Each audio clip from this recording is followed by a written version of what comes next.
So next we have Keith Smith from University of Strathclyde. So network statistical complexity and its applications to the brain structural connectome, please. Okay, so I'm going to try and condense quite a few studies into a really short period of time. So forgive me if there's anything which is not gone over in the detail you would wish, and I hope this will do something when I try to go to the next slide, but it doesn't.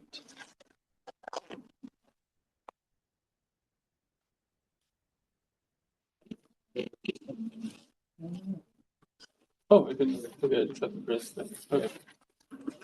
Okay. So what I'm trying to do is to capture complexity in a network, in the structure of a network. So let's go to the kind of common conceptual landscape of complexity in networks. So we have this idea that we have some ordered structures, and then we have random structures, and then what we get in the real world is something which combines both of these components. And so we're moving kind of from order to randomness, and complexity is popping up somewhere in the middle. This comes from the laws of entropy, Kolmogorov complexity, for example, and includes obviously information theory and small worldness concepts. But one of the issues here is how do we actually measure how complex the network is in this schematic? Okay, so we can measure how random the network could be. We could measure how ordered it might be. Complexity is in the middle. In statistical complexity, we take a different approach. We try to view the landscape in this way, where order and randomness have low complexity, and then we're trying to understand what is a large complexity, which we see in real-world systems. This has its roots in the ideas of Huberman and Hogg in studying dynamical systems. Okay, so the idea is that there's non-trivial, interesting correlated structures in our data. Okay, so how do we try to capture this in a network? So I proposed this measure of hierarchical complexity quite a few years ago now, and I'll try to explain it in a very layman's terms. So we're all familiar with this setup. We have lots of happy individuals in academia, from PhDs, postdocs, lecturers, professors, and so on.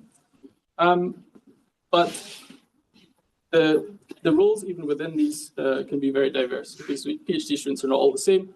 They don't connect all in the same way. And we benefit from that kind of diversity in the system. So I wanted to try and understand if we could capture some form of diversity in this kind of hierarchical structure.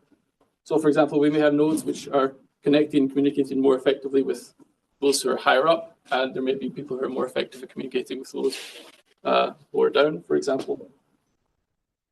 So how do we do this? So essentially we're looking at each level, and we are making neighborhood degree sequences. I don't know if I have that much time to go through this, but essentially, if you have nodes of the same degree, you can look at their neighborhood degree sequence. You can order the nodes they're connected to in terms of their degrees. So here we have a node which has node I here, and x1i is the lowest degree node it's connected to, and xki is the highest degree that it's connected to. And if we do this for all nodes of degree k, we can stack these vectors up, and we can then capture this diversity in these directionalities in the hierarchy using a variance down the columns. So the variance of all the lowest degree nodes for each of these neighborhoods, and the variance of the highest degree nodes. And then we can take an average, and that's that for that degree, but then we can also do this across all degrees to get complexity. Okay, and why is that? What does that tell us? Well, what's interesting about this measure is that we can have all of these very distinct systems, which you may be familiar with, regular lattices, star networks, grid lattices, very interesting but very clearly symmetrical structures. For this measure, all of these have a value of 0 or very close to 0. And also for random graphs. So when is this measure large?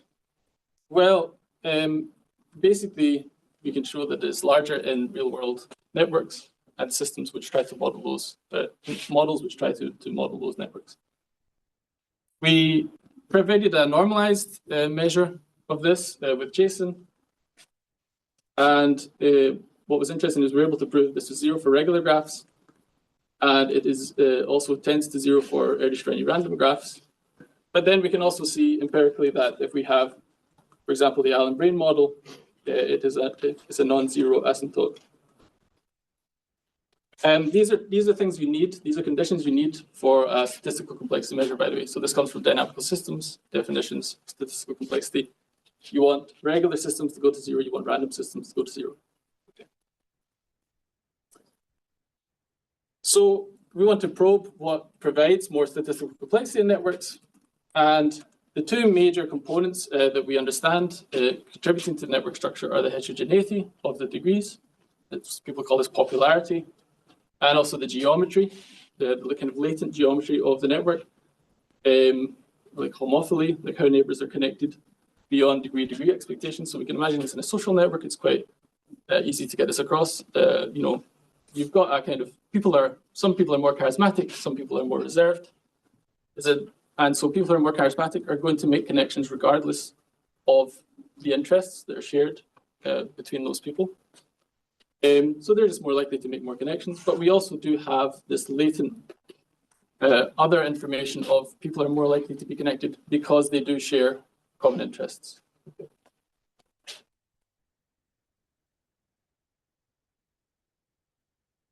So I derived a simple generative model to study this.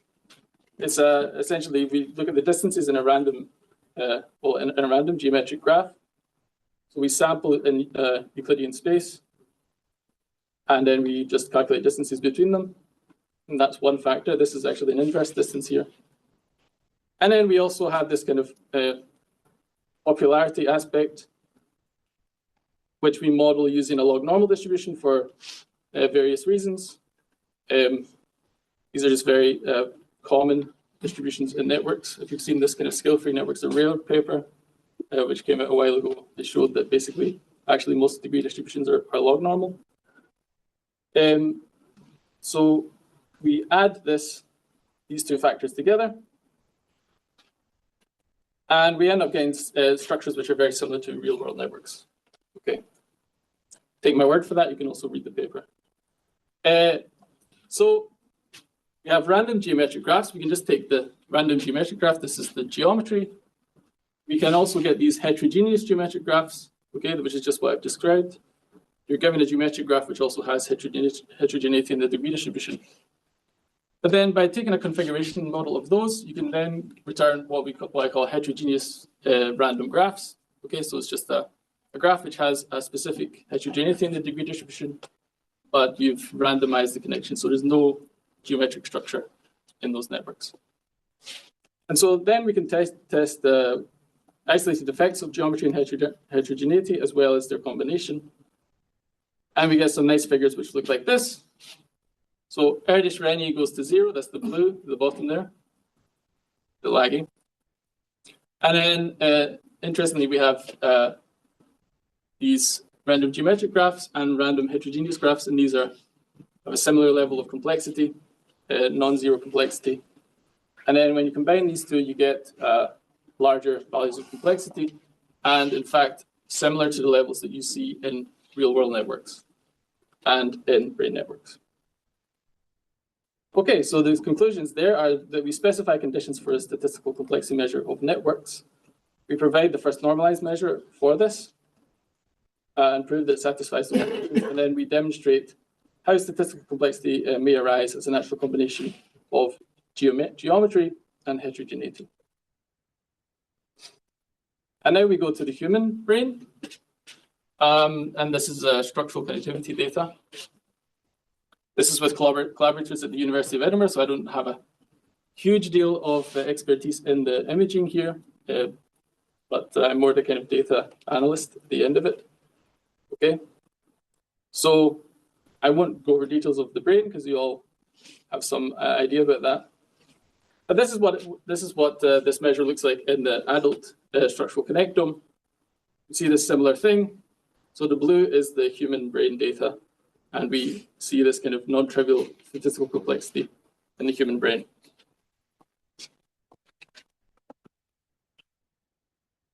Okay, and again, these are the same kind of networks that we're talking about: configuration models and random geometric graphs, and then Erdős-Rényi random networks.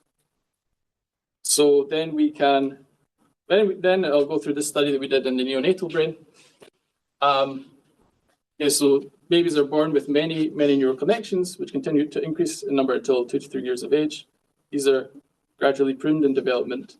The main structures of the brain are present at birth, and so we can do the same atlasing as we can do in the human adult. Preterm birth. So this is data comes from the MRC Centre for Reproductive Health at the University of Edinburgh. Preterm birth occurs in around 11% of babies and is associated with neurodevelopmental, cognitive, and psychiatric impairment, as well as alterations to development. So we wanted to study whether there's an effect in the complexity here. So first of all, we wanted to answer, is there clearly a hierarchy in the human structural connectome? And understand more about that. Is the hierarchy different between neonates and adults, and is it altered due to preterm birth? Okay, some information on the data. I'll go through this as quickly as I can. The way that I chose to look at this, the hierarchical structure of the human brain, was to look at group aggregated degree distributions. And when we do that, we actually see these very clear components. And with a Gaussian mixture model, this will support a 4-tier structure. This is with 30% density, but this is robust to changes in density. And if you actually look at the nodes which are comprised of those tiers, you see some kind of broad associations in terms of processing. So tier 1 is a kind of classic rich club, okay? And actually we show so this bump here is actually the rich club. And these are associated with more of cognitive processing. Tier 2 is then associated more with sensory-motor processing.